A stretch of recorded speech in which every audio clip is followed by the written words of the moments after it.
বল। হ্যাঁ করছি। এইটা হচ্ছে সোমেশ্বরী নদী, সোমেশ্বরী নদী। আর আমরা ওই সাইডে দেখেছিলাম ওটা হচ্ছে গণেশ্বরী, সোমেশ্বরী আর গণেশ্বরী। এই নদীটা আমরা দেখতে পাচ্ছি, এই সোমেশ্বরী নদী। এই নদীর ওই পাড়ে চীনামাটির পাহাড়ে আমরা যাব। আর এই নদীর চড়ে, যে চড় আমরা দেখলাম, এই চড়ে মানুষ কয়লা তুলছে।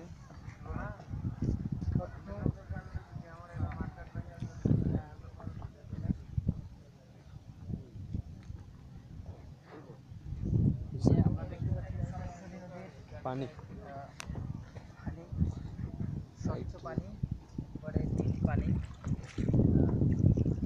Water, very crystal clear water. আমরা দেখতে পাচ্ছি খুব গভীর এবং স্রোত হবে সুন্দর এই নদী। এবং এখানে আমরা দেখতে পাচ্ছি কয়লা তুলছে, সবাই লেবারার কয়লা তুলছে, খুব সুন্দর।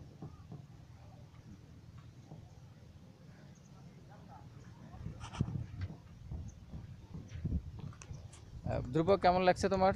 স্যার অনেক ভালো লাগতেছে স্যার। হ্যাঁ, তো তোমার এক্সপ্রেশনটা দেখাও, কেমন ভালো লাগতেছে? অনেক ভালো, অনেকে কাজ করতেছে, কয়লা তুলতেছে, হ্যাঁ, অনেক চরম চরম জিনিস দেখতেছি, অনেক ভালো লাগতেছে। আজকে আজকে ডেট কত? ডেট আজকে 14 তারিখ, 14ই ডিসেম্বর 2014 সাল, নভেম্বর। November, sorry. ওকে, এই নদী, এই যে নৌকাটা দেখতে পাচ্ছি, এই নৌকায় করে আমরা ওই পারে যাব চীনামাটির পাহাড়ে।